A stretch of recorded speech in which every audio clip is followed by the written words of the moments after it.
Welcome to Brandon Hall Group's HCMx Radio, the only podcast in the HCM arena that weaves current market research, HR technology, and industry leaders into each episode. Our HCMx Radio host is our Chief Operating Officer and Principal HCM Analyst, Rachel Cook. Hi, I'm Rachel Cook, the CEO of Brandon Hall Group and the host of our HCMx Radio podcast. I am excited to be here today, and I'd like to warmly welcome Debbie Gower, the Senior Director from Conduent. Welcome, Debbie. How are you? Hi, Rachel. It's my great pleasure to be here with you today. And other than it being a little colder than I'd like here where I live outside of Indianapolis, I'm doing well. Nice. Well, I can't share in the same sentiment as far as the weather being as cold as you are. We did get a little bit of a cold spell. That means like we're like in the 70s, maybe 60s here in Florida, but yeah, a little different. I woke up to 18 degrees today, so yeah. That's refreshing though. I mean, I do enjoy some of the cold weather some of the time. I'm from New York originally, but I've been in Florida for so long that my bones can't take cold weather for too long anymore. I completely get it. I keep asking myself every January, February why I'm still in Indiana. So we'll see what the future brings. Yes. So well, you'll have to come our way at some point. There you go. And maybe hopefully we're planning our excellence conference in the beginning of February, if all goes as planned and we don't see any spikes in COVID, but we have a good amount of registrations and sponsors, and we're looking forward to seeing you all there. So we're really excited. And so just to share, it's been a while since you've joined me on the podcast, and now we were chatting earlier, and I think it's been a couple of years. It's amazing how time flies. However, you've done still a lot with us with webinars and research studies, and so today we're going to talk a bit about enabling performance in today's dynamic workforce and share some research and some insights from you. And just to kind of give everybody a little bit of background about you, you've been in the learning space for quite some time. You've been at Conduent for about 7 years, I believe, and you have a lot of experience in working for companies like EY and around content design and curation of development programs and leadership. Can you share a little bit more about some of your passions and your career journey? Yeah. So Conduent Learning Solutions was actually born several decades ago at EY. EY, as many other companies have their own learning needs, and particularly in a professional services firm where the product is its people, learning becomes even more important as a result of that. And so back in the let's say late 80s, early 90s, the firm started organizing a little bit differently and better around how they wanted to structure their approach to learning, being able to create a little bit better consolidated effort and standards and consistencies and what have you. And so that went on through the 90s and got to the point that by 2000, a wholly owned subsidiary called Enablement was formed. And so that's where the learning that supported the firm resided, in addition to picking up a small client base. Well, in 2006, EY sold Enablement to ACS. ACS was later in 2009-10 kind of time period purchased by Xerox. And then in 2017, we spun out of Xerox into a standalone, fully independent public company called Conduent. But the roots of the learning business go back to EY days. And during the time that it resided under EY's roof, and for a period of time when it was ACS and Xerox, I was actually on the EY side. I spent the vast majority of my career in the human capital practice, dealing with the broader HR issues. However, I was always involved in the learning for our own professionals.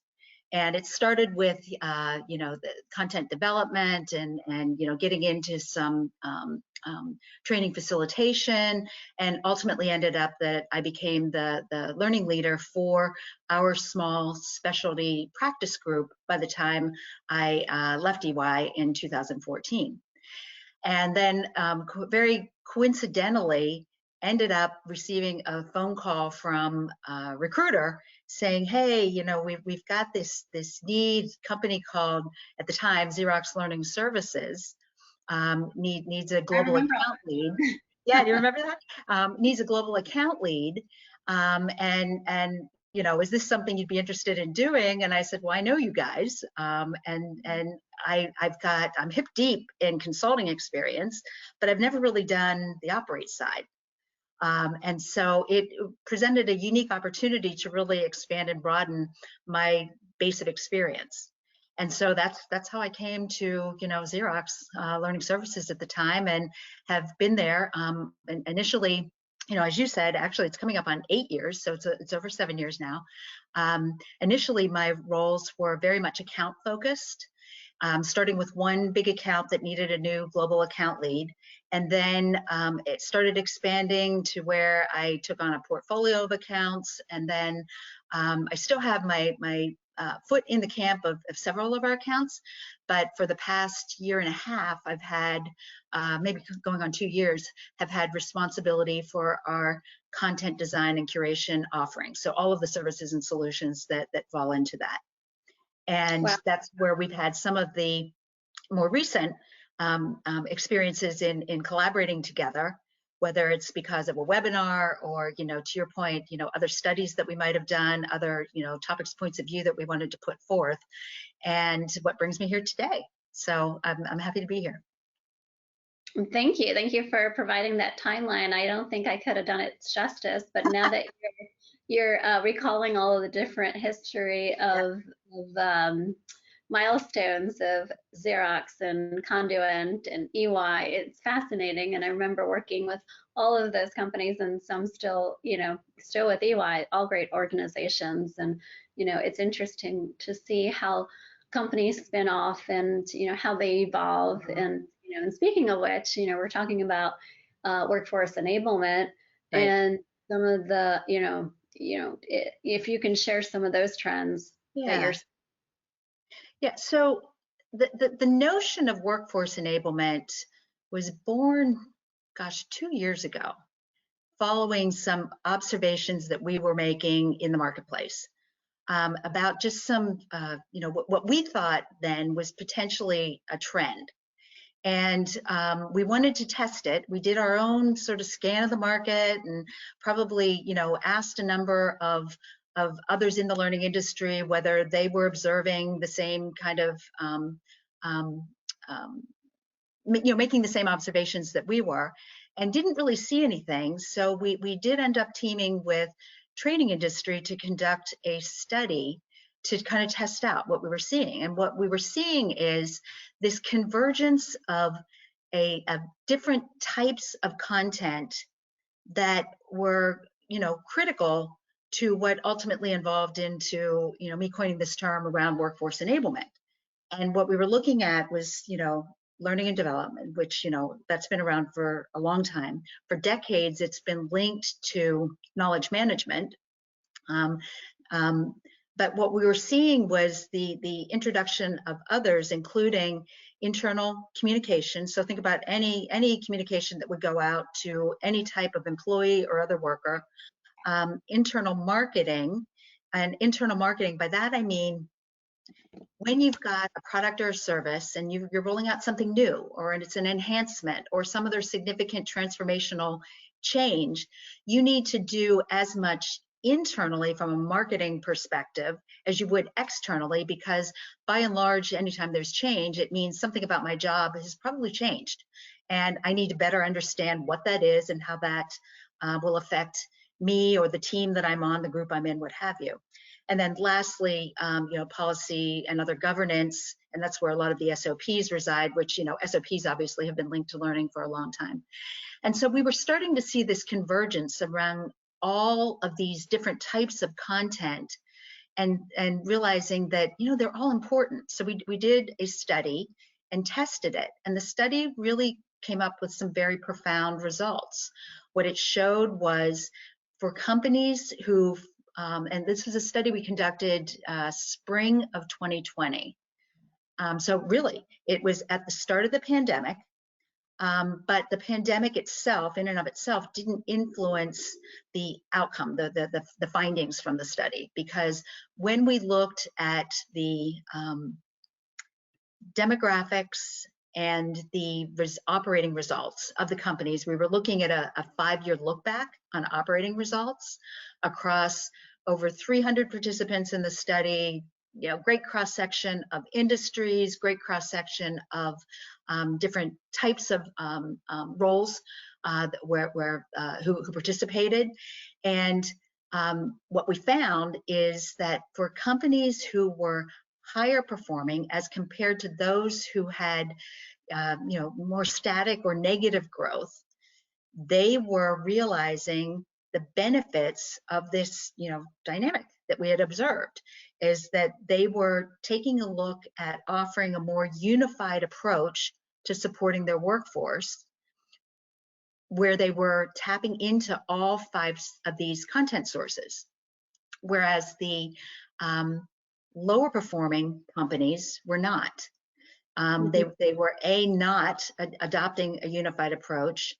And the one, Rachel, this probably won't come as any big surprise to you, the source of content that was most prevalent with lower performing companies was policy governance. So very compliance oriented versus more forward thinking. What do we need to do to organizationally be able to adapt as we move forward? Because in a recent maturity study that we looked at, the based on the order of priorities, maintaining compliance and reducing risk was kind of the number one as far as what they are still focusing on. Not to mention other areas as far as the very bottom is reducing lost and unproductive workdays.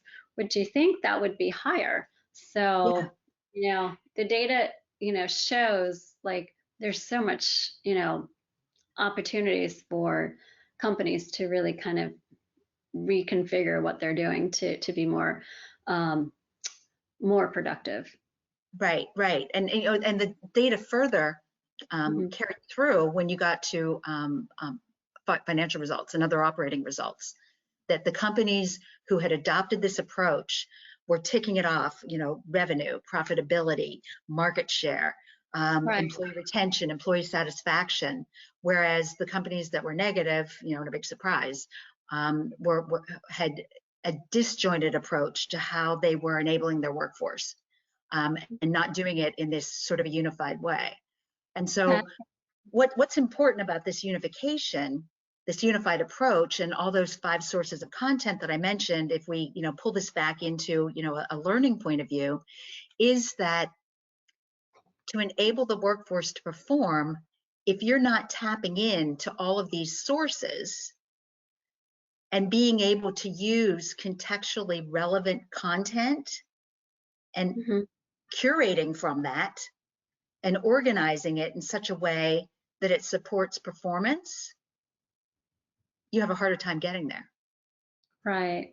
Now, what do you find that you saw in these high-performing companies? What did they do to help shape the experience or to impact the experience? So a couple of things. Like I said, they recognize that it's more than just a single-threaded approach. That there are multiple types of information that's necessary, but you can't do it in an unplanful way where you create content confusion, too much information.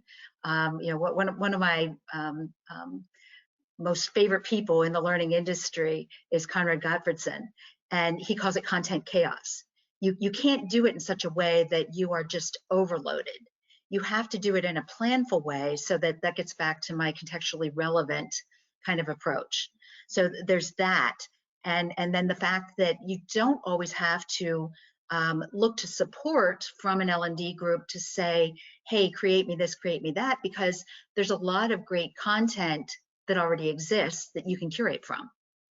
And so, you know, it's kind of the combination of that. But I think more importantly,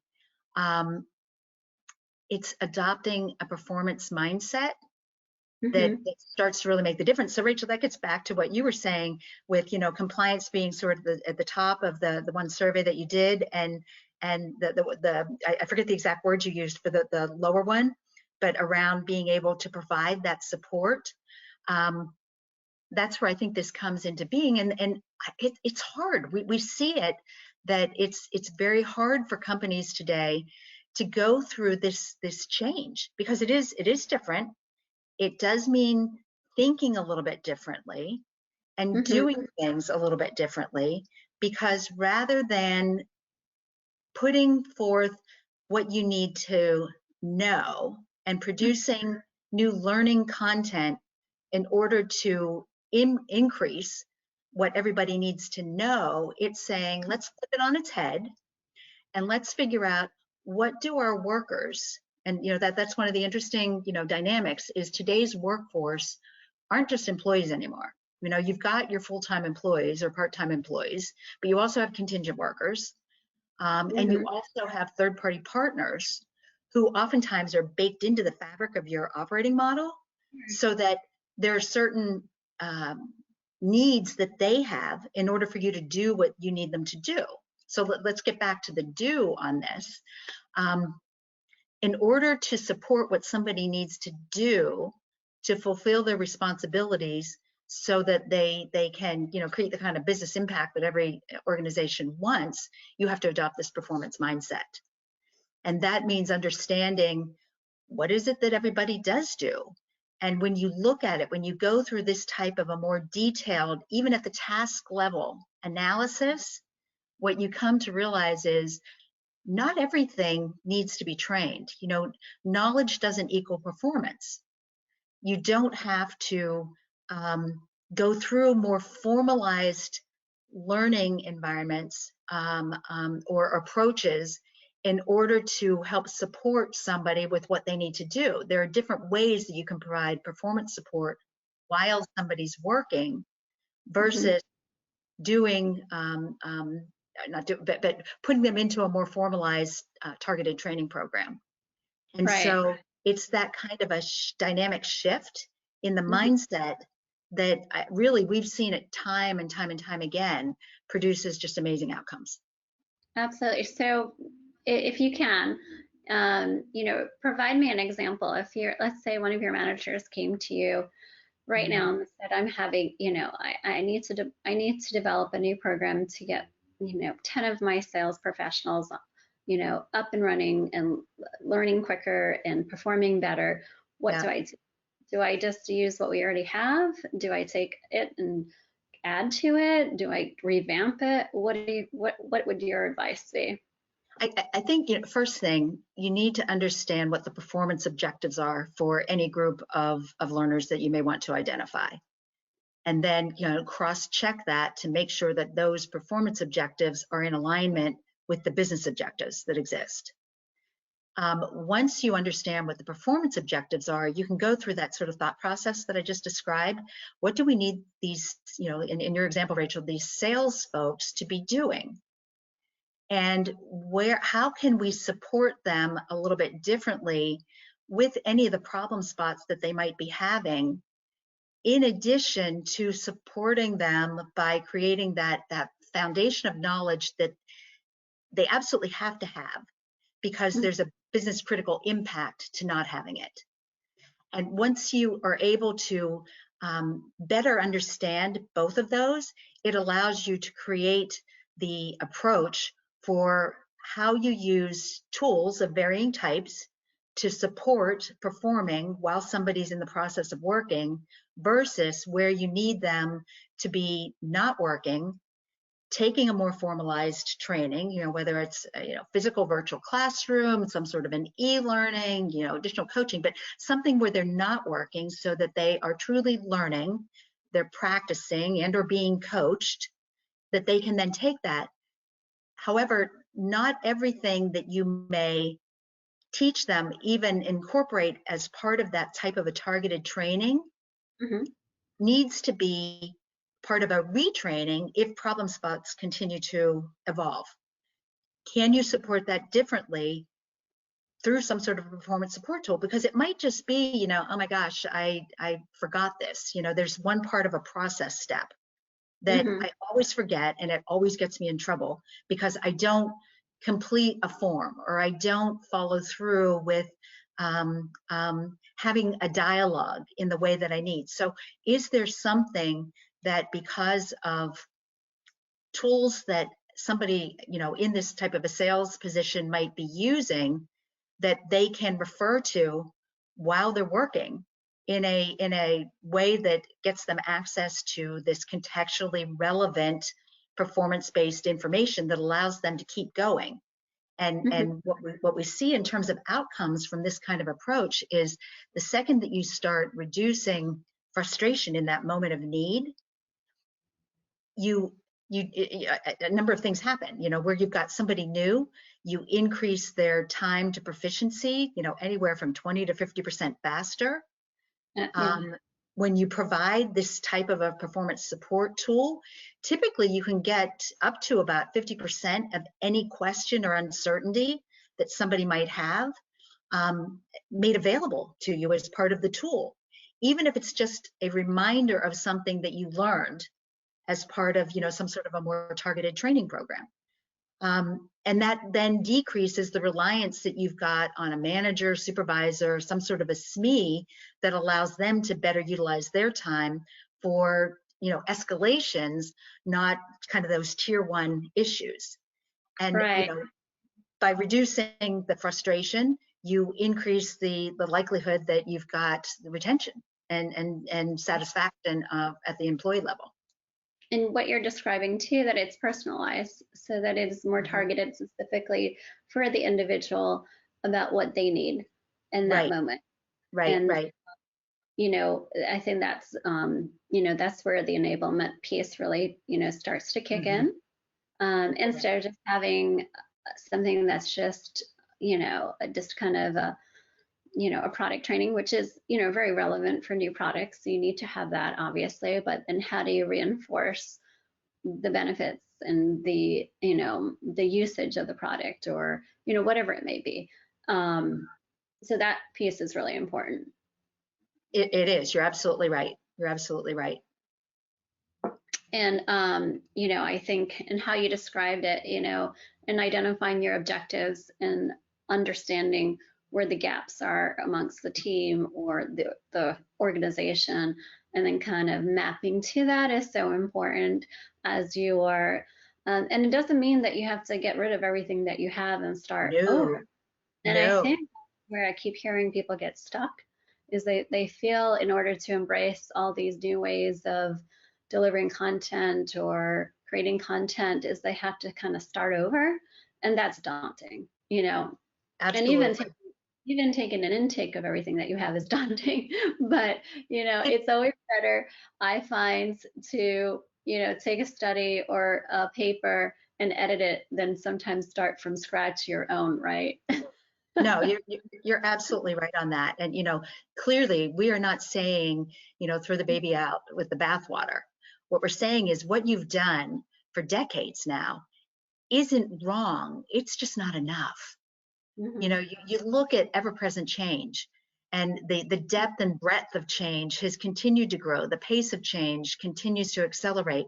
How do you support that? Because it's impossible for any one person to know everything they need to know to do what an organization expects them to do. And it's one of the reasons why this framework, you've probably heard of 5 moments of need, which was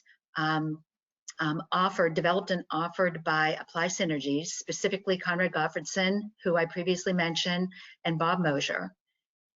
It's one of the things in learning that has made the most just sense to me from the outset, that, you know, it was profound to me how much sense it made. And what we realized is we had a lot of synergies between our organizations. And so we started working more closely. And we've seen the evidence of the success of this type of an approach with our own client base, in addition to what Apply Synergies has been talking about for, I believe, almost 15 years. You're right that it's a little daunting because somebody may feel like, I don't have the time, what have you. But again, if you start from the standpoint of, let's start with what you already have.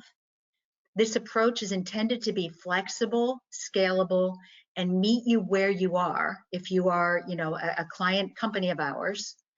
And we will figure out how to take you on this journey, starting from wherever you're able to make that start. The performance support tools that you can use can be as simple as an interactive PDF or a SharePoint site, or they could be more technology driven with higher levels of functionality and impact, like an EPSS, an electronic performance support system, or a DAP, a digital adoption platform. There's all sorts of varieties that fit in between there that have allowed us to successfully work with clients in order to realize the benefits of adopting this kind of an approach. And then back to what I said before, if you recognize all 5 of these sources of content, what you do is to curate from what already exists, and then via any tool that you establish, whichever form you use, you make increasing levels of support available in more of a pyramid type. So at the top of the pyramid is the type of content that you need in that absolute moment of need to remind you what you needed to do, that memory trigger, what have you. But let's say I need more. I need deeper levels of knowledge and understanding. The pyramid increases, and as long as you've got the content organized in such a way that it's contextually relevant and accessible, you serve to meet the needs of the any type of a worker. Sounds great. Debbie, thank you so much for sharing your expertise. And, as we wrap up today, what's some of your priorities going into 2022? If you can believe it, we're almost there. Yeah. So I think I've touched on most of them. I mean, it's continuing to work with companies out there who I think have started, maybe some haven't even started, on this transformational journey that's been necessitated as a result of COVID. You've got companies, and Rachel, your data shows that you've sort of flipped on the head. Pre-COVID, 68% of companies said that they couldn't envision any more than 25% of their workforce being remote. Well, post-COVID, 62% were saying, gosh, at least 25 up to 100% of our workforce are going to be in some sort of a virtual kind of a working model. Well, you have to support that differently, right? And so there's a transformational journey that needs to take place. And where you don't have the ability to have the in-office, face-to-face, the tribal learning that can happen that we were all used to, the more face-to-face apprenticeship model, adopting this type of performance-focused approach using the 5 moments of need framework can, I think, help better address a virtual workforce or a hybrid workforce. So it's continuing to advise and consult with our clients as they go through their thinking on this transformation of our journey, taking them through it to meet them where they are in a flexible, scalable way, and making sure that we've got the kind of alignments between what their objectives, their performance objectives are, and the business objectives. So just a continuation of the messaging around that into 2022. Fantastic. Well, looking forward to seeing more of what you have underway. And as all of you are aware, we have a lot of research going on in workforce enablement and management. Our maturity model at Brandon Hall Group kind of lays out the structure and kind of thinking behind what we see companies are doing and some of the trends and best practices and the work like Conduent and their clients are engaged in. So we'll have plenty more of that as well. And in addition to all the other insights that we provide around learning, talent, leadership, diversity, equity, and inclusion. So there's a lot in store for next year. Let's enjoy what we have for the remaining 2021. Stay healthy, and forward to seeing all of you and hearing from all of you in the near future. Thanks, Rachel. Always a pleasure to see you. Likewise. Thank you, Debbie, and thank you all for listening in. Take care.